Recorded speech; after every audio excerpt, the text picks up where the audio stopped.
Aujourd'hui, c'est avec beaucoup d'émotions que je reçois mon invité. C'est bienvenue sur le balado Le genou à terre et mon nom est Isabelle Etier. Je reçois une jeune fille que j'avais contactée, il y a quand même une jeune femme, je devrais dire, que j'ai contactée il y a quelques temps pour venir sur le balado. Mais dernièrement, on a appris qu'elle était atteinte d'un deuxième cancer. C'est la para-hockeyeuse Raphaëlle Tousignan. Bienvenue, Raphaël. Merci. Hey, Raphaël, je suis tellement bouleversée par ce qui t'arrive. Merci de prendre le temps de venir te raconter.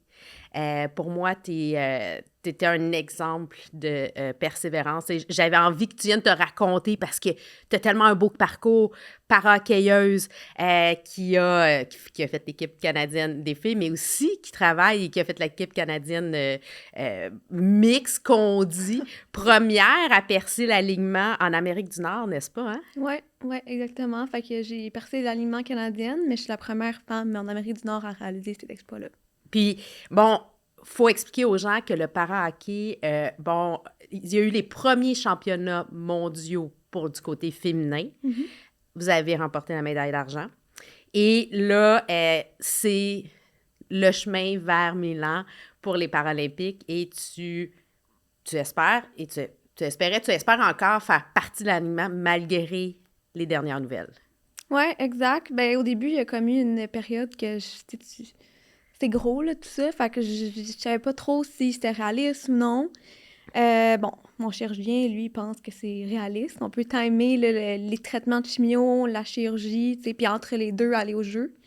Euh, Là, mon oncologue, bon, il veut pas me faire de faux espoirs, ce que je comprends, puis ce Je qui est comprends tout correct. à fait.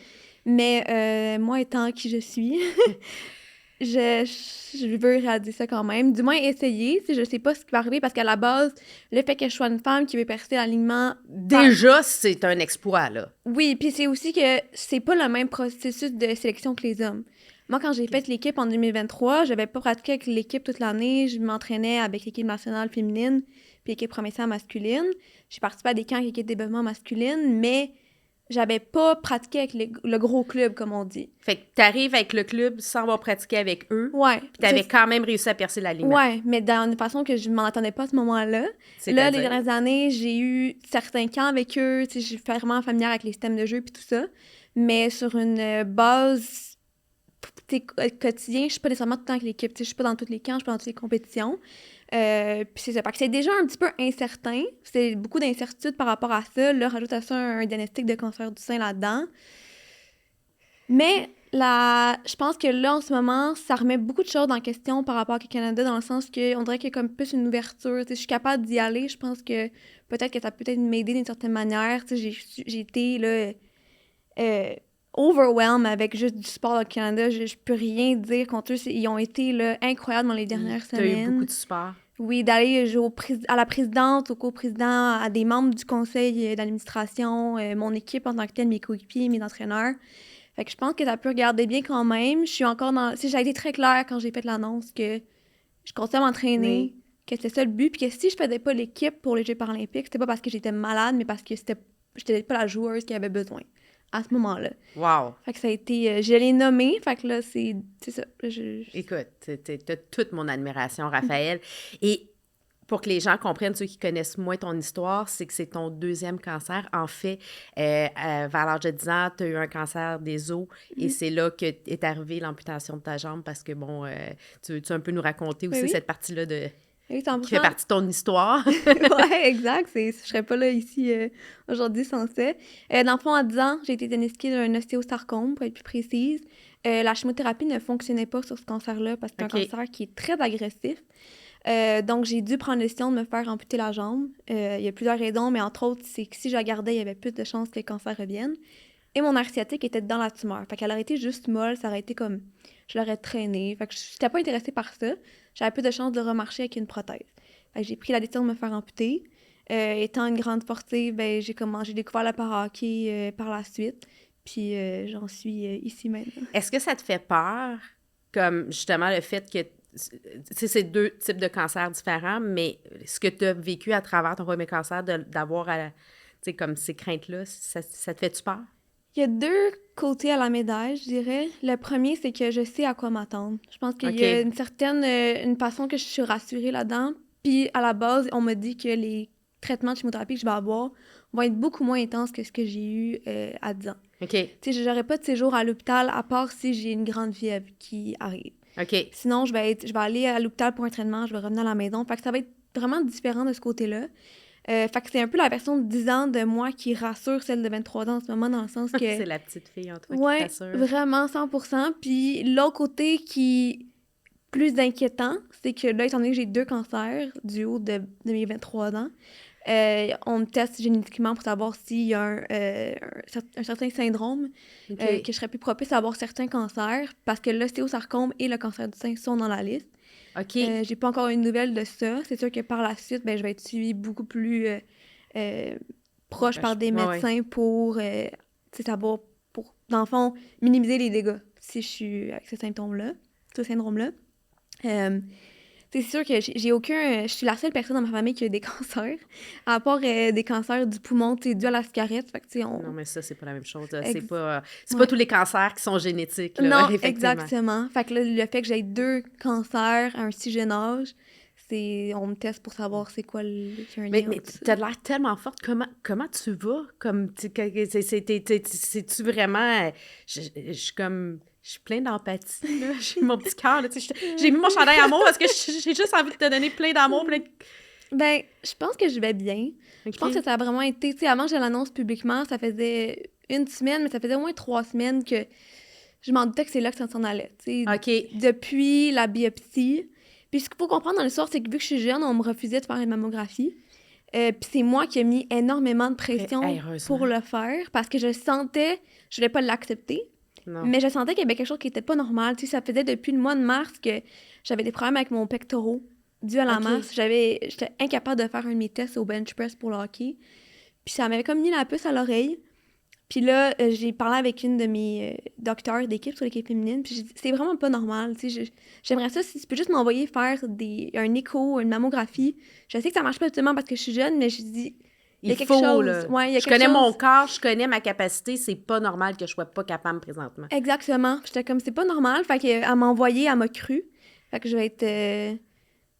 je vais être reconnaissante toute ma vie pour cette docteur-là parce qu'elle m'a cru, puis elle m'a envoyé les faire. Puis de là, tout a déboulé. Mais juste les rapports que j'avais avec les techniciennes là-bas à la clinique où je suis allée, je savais, juste dans leur façon d'agir, qu'il y avait quelque chose qu'ils savaient, eux, au fond de leur cœur, par expérience, que c'était probablement un cancer des seins. Fait que ça faisait quelques semaines que je savais où ça s'en allait. Fait que j'ai pu cheminer là-dedans un peu. Bon, au début, il y a vraiment la façon... Tu sais, je trouvais ça que c'était unfair, puis que... Ben, je comprends, là. C'est pourquoi moi encore... Encore? Tu sais, pourquoi? Ouais. Puis encore là, ben, c'est tellement un mauvais timing, les jeux s'en viennent, tu sais. Fait que c'était vraiment une partie que j'étais comme, c'est injuste, puis tout ça. Après ça, il y a eu comme la phase de... je pleure à tout, là, littéralement. Dès que je pensais à l'idée, je voyais quelque chose qu'on parlait du cancer. En plus, c'était le mois du cancer, du sein, au mois d'octobre. Oui, effectivement, le mois d'octobre. Ça a été un petit peu plus rough de ce côté-là. Puis là, ben, après ça, j'ai eu le diagnostic. Là, j'ai été comme dans une période de... dissociation, dans le sens que... Oui, c'est comme si tu faisais comme si ça n'existait pas, là. Ouais, ou c'était pas moi qui le vivais. C'était comme je le vivais comme si j'étais une personne externe. OK. Fait que, tu sais, même dans le bureau, ma mère était avec moi, une chance, parce que moi, je me suis vraiment déconnectée. Tu sais, il y avait une annonce, là, justement, sur le cancer. Quand tu le reçois, tu sais, la personne, elle part par en arrière, puis on dirait qu'elle n'est plus là, puis t'entends, mais t'entends pas, là, genre. Exact, ouais. Fait que, tu sais, je pleurais, mais on dirait que je n'étais pas capable de procéder tout ce qui arrivait. Fait qu'une chance, ma mère était avec moi. Là, après ça, ben, c'était récurrent dans mes 2 cancers. Ce qui me stressait le plus puis qui me faisait le plus peur, le sport, le hockey, comment j'étais capable de m'entraîner. Mais surtout, j'étais sonné vraiment superficielle, mais c'était mes cheveux. Mes cheveux... non, c'est normal. Ouais, je pense que c'est vraiment... Puis le cancer du sein, c'est un cancer qui touche la féminité à 100%. Fait que là, j'étais comme, non, je peux pas voir mes cheveux encore. Puis tu sais, je suis quand même dans l'œil du public parce que, tu sais... Oui. Tu sais, fait que j'étais comme, non, je peux pas gérer ça. Tu sais, je vais constamment ramener à ça, cette image-là. Puis là, ben, je me suis comme mis en mode solution. Fait que j'ai trouvé Cold Cap. Oui. Là, après ça, ben, c'est quand même un bon montant à débourser. mes assurances pouvaient s'en occuper. Bonne nouvelle. Fait que là, super rassurée. Là, j'écoutais des TikTok sur ça, les expériences de chacune des fans différemment. Et là, il y en avait qui disaient, ben, j'ai perdu quand même mes cheveux. J'étais comme, OK, là, faut que je trouve une perruque qui va avoir l'air le plus de cheveux naturels. J'ai trouvé un site de perruque qui est magnifique. Là, on voit le cuir chevelu. Fait que j'étais comme, bon, là, il y a une plan option. B. Si jamais ça marche pas, t'as une option. Exact. Fait que, tu sais, de ce côté-là, je suis all set. Le plan A, plan B, il y a aussi réglé. Là, après ça, ben, au niveau du sport, ben, j'ai commencé à en discuter avec mes médecins. J'ai averti Hockey Canada. Je commence à parler à mes entraîneurs, préparation physique, ma nutritionniste, pour peut-être pas gagner la masse musculaire, mais au moins maintenir tout ce que j'ai bâti dans les derniers mois. Fait que c'est ça. Puis j'ai un support exceptionnel de tous mes entraîneurs, que ce soit au niveau provincial ou national. Puis mes coéquipiers. Fait que je pense que je suis prête à... Tu sais, c'est difficile à le dire parce que ça va être quand même dégueu, ouais, puis difficile qui s'en vient, mais je pense que là, je suis prête à avoir mon premier traitement de chimiothérapie puis passer à d'autres choses après, là. Tu sais, le faire, passer à d'autres choses. Écoute, clairement, t'as une belle force, une motivation, puis des notes positives pour toi. Moi, j'ai une amie qui a un cancer, qui a fait le cold cap, puis elle a gardé toute sa belle chevelure, donc il y a une option là. Et un autre bel exemple, c'est Gabriela Dabrowski, qui est joueuse de tennis professionnel, qui a, elle aussi, un cancer du sein, qui a continué à s'entraîner, qui a eu ses traitements, puis qui a été championne du monde. Ben, t'as pas Fait que... Je suis prête! On est prête, je te le souhaite. Merci. Et dans le genou à terre, on parle de ce moment de vulnérabilité ou au moment où tu mets le genou à terre. Écoute, toi, je veux dire, ta vie est un combat. Qu'est-ce que tu trouves le plus difficile entre la réalité d'une personne amputée, le regard, le jugement des autres, d'être une fille dans un milieu sportif masculin, un sport qui n'est pas tant reconnu parce que le para-hockey n'a pas autant la même visibilité, même si on dit qu'on est un pays du hockey, le para-hockey n'a pas toute la visibilité qui se doit, ou justement encore faire face à un cancer féminin? Je pense que au niveau de mon handicap, puis même les cancers, je me suis tout le temps dit que j'allais pas me laisser définir par ça. Je pense que ça a été... le para-hockey a pris une place vraiment très importante dans ma vie rapidement, surtout après mon handicap. Parce que j'ai pu me définir en tant que joueuse de hockey et non en tant que personne handicapée ou personne avec un cancer. Puis ça a été comme une force parce que je pense que c'est ça qui m'a évité à l'école d'avoir... d'être victime d'intimidation ou même dans la société. Je pense que les moments les plus vulnérables, je pense que d'être la première femme à accomplir ça, d'être la première femme sur l'équipe nationale masculine, c'est beau, c'est grandiose au début, il y a tellement de positifs. C'est glamour à la limite. Mais dans les coulisses, c'est mes coéquipières de l'équipe féminine qui changent de comportement avec moi, qui c'est tout le temps dans « tu te penses meilleure que nous ». Tu sais, il y a certaines... Puis ça tout... Écoute, je suis comme surprise, ça vient des femmes et non pas des hommes? Ben, il y a d'autres choses, au début, quand ça a été nommé, ben là, il y a des coéquipiers dans le passé qui disaient « Oh mon Dieu, pourquoi elle le mérite pas? » Puis ça, je m'en fous. Je pense que ce qui m'a vraiment plus touchée, c'est au niveau féminin. Je peux comprendre la certaine jalousie ou ils voudraient être à ma place. Ça, je le comprends à 100%. C'est qu'ils sont pas capables d'être contents. Ouais. Je pense qu'au début, il l'était d'une certaine manière, puis qu'à long terme... c'est différent. Puis ce qui vient en plus me toucher là-dedans, c'est que si on demande à n'importe quel de mes entraîneurs, même au niveau de l'équipe nationale féminine, les premières conversations que j'ai eues à propos de ça, et même à ma famille, je me disais « Oh non, tout le monde va changer leur façon de me percevoir. Tout le monde va, ça va changer tellement de choses. Il faut pas que je devienne cocky, il faut pas que... » Puis là, ça l'a tellement pris une place que les 2 premières années, j'étais là... Ça t'empêchait? Incapable, ouais. J'étais tout le temps dans ma tête à penser qu'est-ce que les gens vont penser, qu'est-ce que mes copains vont penser, puis à pas vouloir prendre trop de place, même si à un certain point, j'avais le C sur mon jersey, que là, j'ai un A sur mon jersey, ça me freinait d'être la tête que je suis. T'avais tellement peur d'être jugée, ça t'affectait d'avoir ce regard-là de jalousie que ça t'empêchait d'être toi. Ouais. Puis c'est des petites actions qui, tu sais, même encore dans les derniers mois, c'est arrivé que j'ai dû avoir des discussions très difficiles avec certaines de mes coéquipières, certaines personnes, parce que, ben, on passait toujours pas par-dessus ça, tu sais, puis on... Ah, c'est poche, hein? Tu sais, puis oui, à un certain moment, on est placé dans des compétitions quand on va avec les hommes, parce qu'il y a juste une place sur l'équipe pour une femme, puis mais dans n'importe quel sport, dans l'équipe, tu sais, dans ton camp de sélection, tu dois faire ta place. Fait que t'es en compétition avec tous tes coéquipiers. Fait que Ouais, mais tu peux être en compétition en étant aussi en sororité, tu sais, je veux dire, ouais, tu peux... exact. Puis en fait, c'est en étant ensemble, en étant fiers, en se supportant qu'on peut rester... Puis surtout dans un sport d'équipe comme ça, on devrait pas être en jalousie. Je peux comprendre que tu aimerais ça prendre cette place-là, mais en même temps, tu devrais célébrer qu'il y a une personne comme toi qui s'entraîne, qui est motivée, qui est engagée, qui, malgré toutes les épreuves, continue à avoir la force et le courage de continuer. Ouais. Puis tu sais, je veux pas avoir l'air de la personne qui est comme « j'ai réussi ça, mais c'est tellement difficile, c'est pas ça. » Tu sais, je dis pas que c'est... Ben non, mais en même temps, c'est des faits, là. Ouais, c'est ça. Je dois nommer le fait que ça a changé des choses. Puis je deviens un peu la porteuse du sport féminin à travers le monde, dans le sens que je pense que oui, ça l'a fait bouger certaines choses dans les dernières années, étant donné que j'ai réussi cet exploit-là. Mais c'est ça, ça change beaucoup de choses. Puis des fois, ben, c'est un petit peu difficile parce que j'ai l'impression qu'on me juge ou pas qu'on me juge différemment, un peu contre mon gré, dans le sens que oui, j'ai accompli ça, mais c'était pas mon but nécessairement. T'sais, oui, je voulais le faire. Mais tu le faisais pas pour devenir la première, tu le faisais parce que c'était ton rêve. Parce que moi, je veux aller au jeu. C'est ça le but. Je le faisais pas pour avoir le titre de première femme, puis même encore à ce jour. Mon but, puis je l'ai nommé dès que j'ai fait l'équipe, moi, c'est vraiment une étape vers les jeux. Dans le sens que oui, j'ai fait un championnat du monde, mais c'était pas le but ultime, là. C'est vraiment les jeux.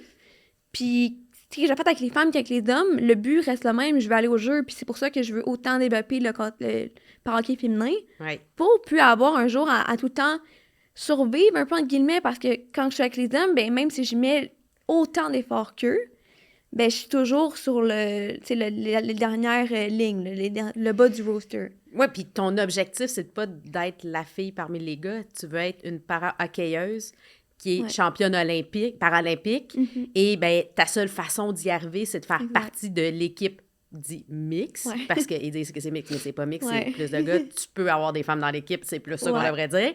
Et la seule option présentement, c'est ça. Exact. Donc, tu prends la voie vers... Mais comment tu fais justement? As-tu comme de l'aide pour pouvoir t'aider mentalement à passer à travers ces moments-là? Est-ce que tu es allé chercher des ressources, des psychologues sportifs, des mantras, des conseils, des lectures pour pouvoir t'aider à rester forte mentalement dans l'adversité comme ça? Oui. J'ai lu beaucoup de livres. Entre autres, le dernier que j'ai lu, c'était... oh mon Dieu. Let Them de Mel Robbins. OK. Je pense que c'est un classique. Mais c'est tellement efficace. Je l'ai lu quand même récemment, mais j'étais dans un moment que c'était difficile au d'entraînement avec l'équipe nationale masculine. Puis j'étais tout le temps dans ma tête, puis ça m'empêchait de tout le temps travailler à mon plein potentiel. Puis je pense que c'est vraiment ça l'ennemi, le plus grand ennemi d'un athlète, c'est de rentrer dans ta tête. C'est soi-même. Exact, 100%. Ça m'a vraiment aidée, je me suis remise d'une blessure, puis tout ça. Fait que, ça a vraiment aidé. J'ai aussi vu des psychologues sportifs. Ça l'a aidé, mais je me rends compte que on m'a même nommé le fait que j'avais tous les outils en dedans de moi. C'est juste que je devais les utiliser. Comment on fait ça pour aller chercher puis se donner le droit d'utiliser nos outils? Je sais pas. Moi, j'ai tout le temps... j'ai dit que ma vie, c'est tout le temps c'est une séquence de up and down, dans le sens que mes ups vont être très hauts, mais mes downs vont être très bas aussi. Ouais. Fait que c'est juste de... Tu sais, tu m'as dit que tout est éphémère. C'est une petite partie de ma vie. Puis continuer à avancer, puis... Tu sais, je pense que dans la vie... puis là, c'est difficile à dire parce que je comprends pas encore la raison de pourquoi, mais je pense que rien n'arrive pour rien dans la vie. Puis ça me l'a prouvé pour mon premier cancer, ça me l'a prouvé pour les moments plus bas, plus difficiles dans le hockey. Là, bon, le cancer, j'ai hâte de trouver. Ce deuxième cancer-là, j'ai hâte de trouver c'est quoi raison. Mais là, t'es dedans, là. Fait que Ouais, bon, je peux comprendre, tu peux pas ouais, avoir le recul. Puis exact. déjà, t'as une belle force de caractère, déjà, tu sais, de le nommer, de pouvoir dire, écoute, moi, c'est pas ça qui... Je vais pas me définir à travers la Mhm. maladie. Je veux qu'on me reconnaisse comme l'athlète, la femme, celle qui continue, puis qui avance. Puis bon, c'est un obstacle. Mhm. Good, on va l'adresser, Exact. puis on va trouver une façon de faire arriver, puis de pouvoir atteindre ton rêve Exact. de Ouais. faire les Paralympiques. Y a-tu pour toi, euh, qu'est-ce qui t'es tanné qu'on te dise, ou le commentaire que t'es plus capable d'entendre par rapport à ton sport ou par rapport, tu sais, que tu dis, écoute, là, c'est pas comme ça qu'il faut m'adresser, c'est pas comme ça Mm. qu'on doit me parler. Oh mon Dieu. Je sais pas, c'est une bonne question. Je pense que c'est quand les gens, ils dévalorisent un petit peu les sports paralympiques. Parce Ah, c'est qu'on... juste du Paralympique. Ouais, ou parce qu'on est des personnes handicapées.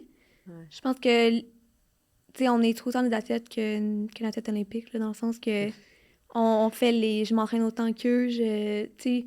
Oui, j'ai un handicap, mais je pense qu'il y a quelque chose... C'est que nous, en plus d'avoir à gérer les défis d'être un athlète, on a à gérer nos défis propres à notre handicap aussi. Hmm. Ça, je pense que c'est constamment un challenge un peu qu'on a à vivre avec. Tu sais, moi, souvent quand je suis fatiguée ou j'ai un muscle dans mon moignon où je suis amputée qui, Ouais. dès que je suis fatiguée, il se met à spasmer, puis ça peut être tout mon corps qui se passe pendant comme 72 heures. Mais je sais que mes coéquipiers paraplégiques, que c'est des spasmes. Tu sais, quelqu'un qui est atteint à la moelle épinière, ben c'est des spasmes constamment qui peuvent être mieux puis plus difficiles certains jours. Fait qu'on a tout le temps un défi supplémentaire à gérer.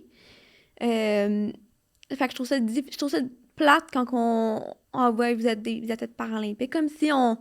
Comme C'est si comme un peu... c'était de seconde classe, là. Tu sais, c'est Ouais, comme ça n'a pas la même valeur ouais. aux yeux des gens, quand au contraire, ça devrait être le contraire.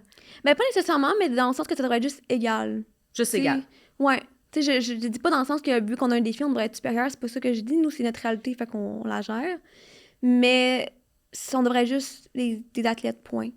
Ouais. Tu sais, Peu importe. c'est ça. C'est pas un tournoi pour la pitié, là, des athlètes qui sont juste choisis comme ça pour y aller, là. Pour gagner notre place, puis il faut s'entraîner, puis il y a un nombre incroyable d'heures qui est mis derrière pour se rendre là, là.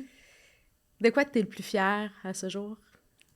Mon Dieu, là, on fait Mm. l'équipe canadienne masculine. Je Ah ouais, pense hein? que... Tu sais, moi, quand j'ai commencé à jouer au para-hockey, la première fois que j'ai joué, j'ai dit à mon père, en débarquant, je vais être sur l'équipe nationale féminine.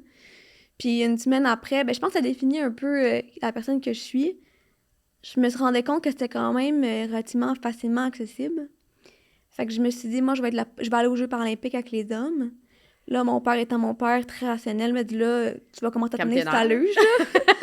Tu sais, tu tombes à toutes les 2 secondes, fait qu'on va se calmer. Mais ça m'est tout le temps resté en tête. Tu sais, les premières années, je l'adressais, je le mentionnais, je le disais, tu sais, ça va être ça mon but. Là, avec les années, je me suis dit, bon, tout le monde ne me croyait pas, ils me trouvaient un petit peu naïve. Puis là, que j'étais comme, je vais tout regarder dans le fond de mon cœur. Puis sans m'en rendre compte, je m'entraînais tout le temps avec ce but-là. Puis quand je me présentais dans les camps d'Hockey Canada, tu sais, on m'en parlait. Puis après la COVID, j'ai eu le déclic, là, je me suis assise avec Hockey Canada, on m'avait dit, je pense, le camp d'avant, tu devrais, si tu vas aller au jeu, change de sport parce que tu seras pas capable de le faire avec Oh! au hockey, ouais. Puis ça aurait pu m'atteindre à 100%, tu sais, puis vraiment me faire changer d'idée. Ça m'a mis le doute à un certain moment, ça, c'est sûr. OK. T'admets, ça te... Oui, oui, ça l'a mis le doute, puis à un certain moment que... Après, pendant la COVID, on a perdu notre capitaine sur l'équipe Ouais. féminine. Elle a changé de sport pour aller aux Jeux paralympiques. Fait qu'on on se ramassait avec une équipe qui était très, très jeune, avec des joueurs qui avaient peu d'expérience. J'ai été passée vite dans un rôle de vétérante, C'est vrai. que je n'étais pas vétérante à 18 ans, là. On s'entend que t'es Vraiment encore jeune à 18 ans, là. Ouais, c'est ça. Puis même à 23 ans, je commence à être un peu plus à l'aise dans le rôle, mais je me dis des fois, j'ai pas le bagage encore, tu sais. Puis, fait que oui, il y a eu des remises en question de devrais-tu essayer un autre sport, voir. Puis finalement, non, j'ai continué et le camp d'après, je me suis présentée dans le bureau de Hockey Canada quand on a eu mon exit meeting, comme Ouais. ils appellent. Puis je leur ai dit, moi, je suis pas ici juste pour me montrer comment je suis bonne, tu sais, ou whatever, là. Je dis, moi, je suis ici pour compétitionner autant que les hommes, pour faire le gros club, puis après ça, me rendre au jeu, tu sais. Je pense que les coachs ont fait comme, oh, OK. Non, mais moi, je veux vraiment faire partie de l'équipe. Là. Exact. Je veux pas juste que ça soit sur papier. Là. Je veux compétitionner, je veux faire partie de cette équipe-là. Je veux pouvoir remporter une médaille olympique. Puis je pense qu'à ce moment-là, il était comme un point tournant parce qu'avant, je pense qu'il voyait juste que j'allais là pour prendre l'expérience.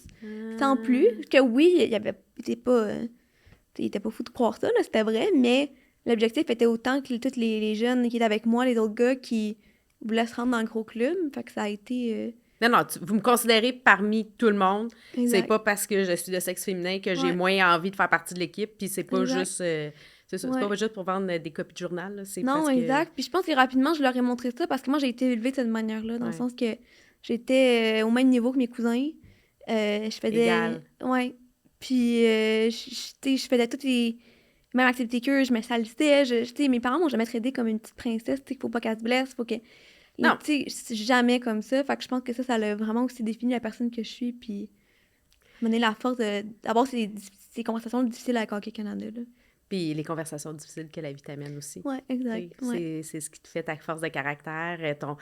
Si je te demande quelle est ta célébration de victoire la plus épique que tu as vécue. Oh my God. J'ai tellement pas de... Ou celle qui va venir. Ouais, je pense que j'ai pas vraiment la chance de gagner une médaille d'or à date avec les équipes canadiennes. Oui, parce que même si on dit que tu gagnes la médaille d'argent, tu perds la médaille d'or. Ouais, exact. Ouais. C'est plus... c'est difficile de ce côté-là. Bon, j'espère du plus profond de mon cœur. Je pense que les efforts qu'on a mis avec l'équipe canadienne masculine, le travail que les gars ont mis, que j'ai mis aussi si je fais l'équipe, mais même que je fasse l'équipe ou non, je leur souhaite du profond de mon cœur qui gagnent la médaille d'or. Je pense qu'ils le méritent. Ça va être incroyable quand on va la gagner, la médaille d'or, ça va être incroyable. J'aime ça. Quand on va la gagner, on va y aller, on va la remporter. Tu sais, tu l'as... Continue à faire ton conseil. Tu as commencé, tu as dit, moi, je veux faire ça. Tu t'es donné un objectif clair, puis tu as réussi à l'atteindre. Je pense que continue comme ça, puis tu as des chances de l'atteindre. En tout cas, je te le souhaite.